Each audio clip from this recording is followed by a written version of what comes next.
बिस्मिल्लाहिर्रहमानिर्रहीम अस्सलाम वालेकुम वरहमतुल्लाहि वबरकातुहू। हालात हाज़िरा के टॉपिक के साथ आज मैं आपके सामने हाजिर हूँ और एक ऐसे ख़तरे से आगाह करने जा रहा हूँ उसको, जो कि आहिस्ता आहिस्ता हमारी तरफ बढ़ता बढ़ता इतना करीब आ चुका है कि कुछ ही दिनों में इस ख़तरे से हम दो चार हो जाए। वो ख़तरा कौन सा है उसको डिस्कस करते हैं। हमें जैसे कि मालूम है, आजकल इस्लामी जमहूरिया पाकिस्तान में मुआशी बहरान चल रहा है।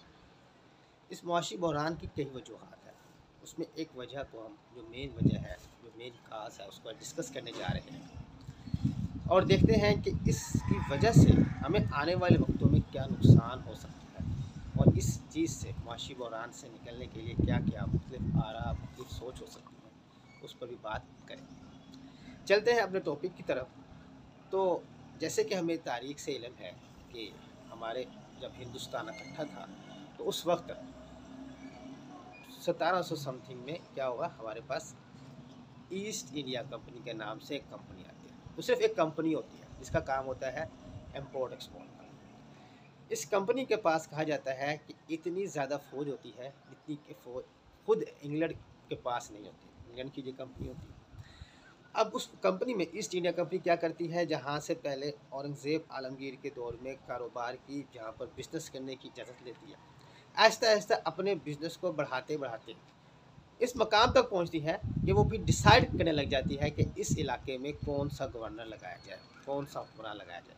सिराजुद्दौला का किस्सा वाक़या आपके सामने है कि उन्होंने अगर रेजिस्ट किया ईस्ट इंडिया कंपनी को तो उनको शहीद करवा दिया गया और उसके बाद अपनी मर्ज़ी के मीर जाफ़िर को वहाँ पर हुक्मरान लगाया गया और जिसके बारे में हमें तमाम बातें तारीख़ी किताबों में मिल जाती हैं। यानी कि उस वक्त हथियारों को इस्तेमाल करके हिंदुस्तान पर कब्ज़ा कर लिया जाता है और वो कब्ज़ा बढ़ते बढ़ते 1857 की जंग आज़ादी के बाद पूरे हिंदुस्तान पर हो जाता है। जब वो कब्ज़ा हो जाता है तो उसके बाद क्या होता है, वो हिंदुस्तान को निचोड़ना शुरू करते हैं। बताया जाता है कि इतना एक हिंदुस्तान को निचोड़ा जाता है, उसकी ये एग्जांपल है, अगर आप फोम को पानी के अंदर रख दें तो फोम क्या करेगा, पानी को सक कर देगा, उसको बाहर निकाल के निचोड़ लें। सेम ऐसा ही सिचुएशन इंग्लैंड ने की ईस्ट इंडिया कंपनी के नाम से हिंदुस्तान पर। वो उस टाइम हथियारों की जंग ज़्यादा चलती थी, लोगों को मारा, कब्जे किए, शासन की, ये काम था। अब इसी चीज़ को, इसी तनाज़ुर को, इसी चीज़ को ज़हन में रखते हुए आप एक बार आए अब के पाकिस्तान के हालात की तरफ। एक कंपनी है IMF, क्या करती है, कर्ज़े अदा करती है।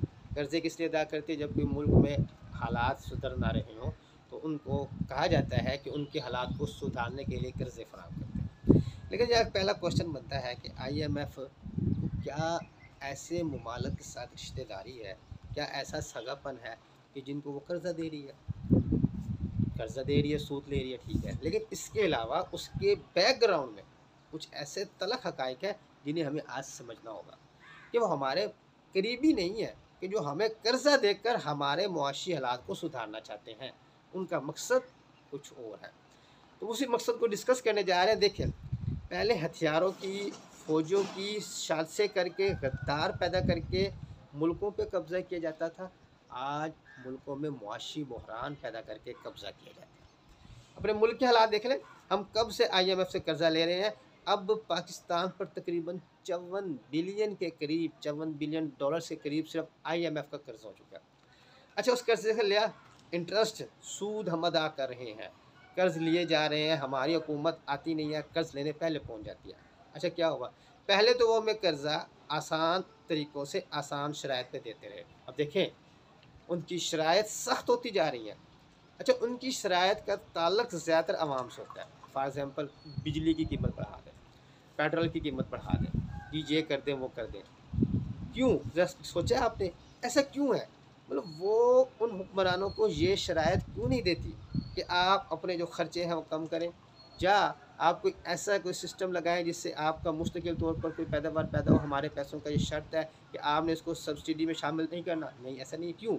इसकी बड़ी सिंपल सी वजह है, वो चाहते हैं कि आवाम में बेचैनी फैले, आवाम बेचैन हो। ज़ाहिर बात, महंगाई होगी, बेरोज़गारी बढ़ेगी, आवाम ने बेचैन होना है, क्योंकि आवाम तो रियासत से यही कुछ चाह रही होती है। जब उसको नहीं मिलना तो क्या होगा, वहाँ पर आहिस्ता आहिस्ता वो मुल्क जंगी हालात की तरफ जाएगा, दंगे फसाद होंगे, हुकूमतें तब्दील होंगी, और फिर आहिस्ता आहिस्ता क्या कर लेगी, उसको IMF टेक ओवर कर लेगी उस मुल्क को। और ऐसे हालात ऑलरेडी आप कई ममालिक में देख सकते हैं, जो कि इस वक्त IMF के चंगल में बिल्कुल पक्की तरह पकड़े जा चुके हैं। देखें जी, ईस्ट इंडिया कंपनी ने हथियारों से कब्जा किया और IMF ने पाकिस्तान पर डॉलर्स के जरिए कब्जा करने जा रही है। ये हकीकत है।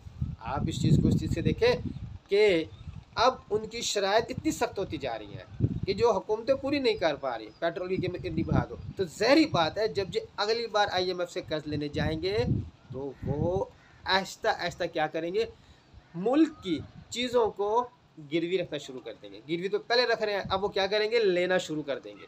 उससे क्या होगा, ये कहेंगे जी, पाकिस्तान से कहेंगे कि आपने कर्जा लेना तो आप गवादर हमें दे देंगे, आपने कर्जा लेना है, आप अपना जो एटमी हथियार बनाए हुआ है उस प्लान को ख़त्म कर दें, वो एटमी हथियार आप हमें दे दें। आपने कर्जा लेना है, कश्मीर इशू को आप बिल्कुल ख़त्म कर दें। आपने कर्जा लेना है तो आपकी जो समंदरी हदूद है वो हमें बेदरेक इस्तेमाल करने दें। मतलब वो इस तरह आहिस्ता आहिस्ता क्या करेंगे, मुल्क को टेक ओवर करते जाएंगे। और एक वक्त आएगा जैसे बरसगीर हिंदुस्तान पर ईस्ट इंडिया कंपनी का कब्जा था, वैसे ही हमारे मुल्क पाकिस्तान पर IMF का कर्जा होगा।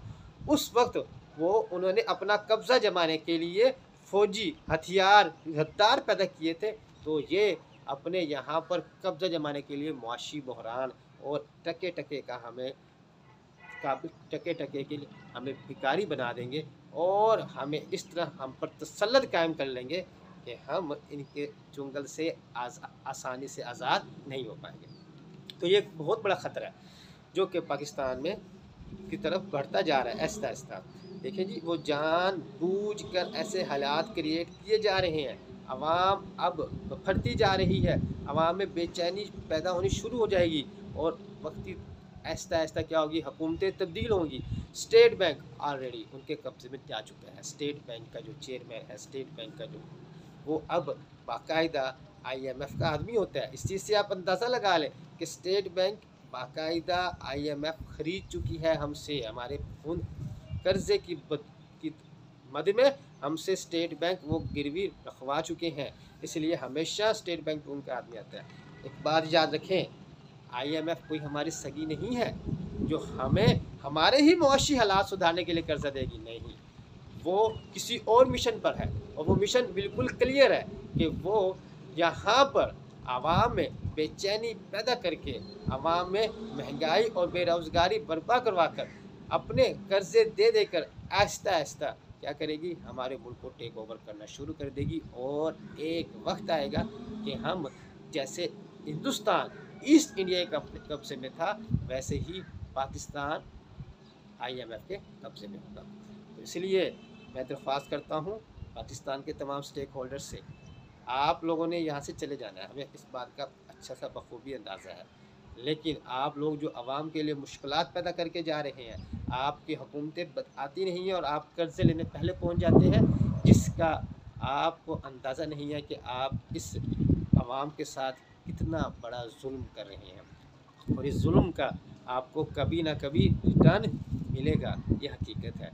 इसलिए अभी वक्त है, हमारे पास अभी भी हालात है कि इस मुल्क में ऐसे मुआशी प्लान शुरू किए जाएं जो कि दो रस फ़ायदा दें, यानी कि जिनसे पाकिस्तान मुस्तकिल आमदनी कर सके, ना कि ऐसे बेहुदा किस्म के प्लान बनाए जाए कि जिससे हमारे ऊपर कर्ज बढ़ता जाए।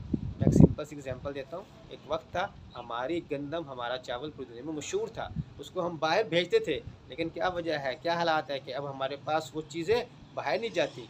तो पाकिस्तान को सोचना होगा, पाकिस्तान के स्टेक होल्डर्स को सोचना होगा कि कोई तो हमें एक ऐसा मुआशी प्लान, कोई तो हमें एक ऐसी चीज़ में बेहतर होना है जिसको हम बाहर भेजकर डॉलर्स को पाकिस्तान में ला सकें और मुस्तकिल तौर पर फ़ायदा उठा सकें। एक ज़रूरी मुल्क है, ज़राअत से फ़ायदा उठा सकते हैं, बहुत टैलेंट है, बहुत टैलेंट है। IT से अगर प्रमोट किया जाए उससे फ़ायदा उठा सकते हैं। सनत के बहुत ज़्यादा वसाइल यहाँ मौजूद हैं, प्रॉपर इस्तेमाल करके सनती इनकलाब पैदा करके उससे फ़ायदा उठाया जा सकता है। कई चीज़ें हैं जिससे फ़ायदा उठाया जा सकता है।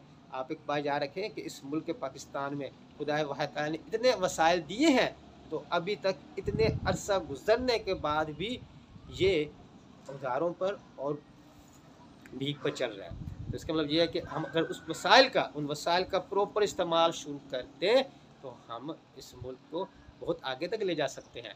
देखिए जी, सिंपल सी एग्जांपल देता हूँ मैं आपको। इस मुल्क में डिप्टी कमिश्नर्स के हाउसेस के नाम पर हज़ारों एकड़ की ज़मीन मुख्तस की गई है। रहना एक आदमियों ने होता है, जिसकी वजह से आप इतनी ज़मीनें मुख्तस कर दी। तो सबसे पहले इस कौम को अगर ज़रूरत है तो इन अल्ले तल्ले ख़त्म करके, ये अयाशी के सामान ख़त्म करके, भाई अगर इस मुल्क में मुआशी बहरान है, अगर इस मुल्क के हालात ख़राब हैं, अगर इस मुल्क की मईशत इतनी मजबूत नहीं है, तो फिर हमारे ब्यूरोक्रेट्स या हमारे जर्नल्स या हमारी फ़ौज या हमारे जजेस या हमारी हुकूमत या हमारे गुजरा इतनी अयाशी क्यों करते फिर रहे हैं? इनके पास इतनी बेहतरीन गाड़ियाँ क्यों होती हैं?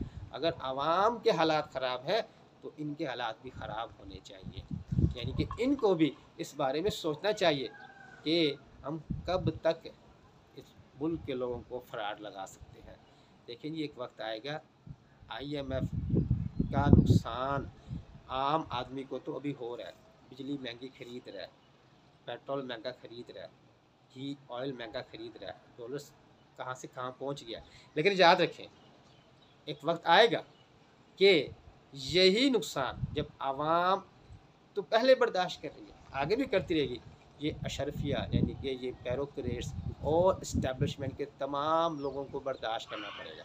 अब उनमें से कुछ तो यहाँ से चले जाएंगे और कुछ यहाँ पर पिसते रहेंगे। ईस्ट इंडिया कंपनी ने पहले अवाम को निचोड़ा और फिर उसके बाद यहाँ के उमरा को निचोड़ा, और इतना निचोड़ा जिसकी हद नहीं। और हाँ, अपने गद्दारों को नवाजने के लिए उन्हीं उमरा को निचोड़ कर उनके ज़मीनें, उनका पैसा उनके हवाले किया गया। तो सेम IMF करेगी। हमको कब तक लगता है कि आप जो अशरफिया हैं, आप जो जनाब, आप जो इस्टेब्लिशमेंट है, आप ऐश करते फिरेंगे? ऐसा नहीं है। कभी ना कभी ये इस्टेब्लिशमेंट पर भी बहुत बड़ा बहरान आने वाला है। IMF ने सिर्फ आवाम तक नहीं रहना, उसने बहुत जल्दी आप लोगों पे मूव ऑन करना है। अगर हम आज भुगत रहे हैं तो कल आपको भी ये भुगतना पड़ेगा।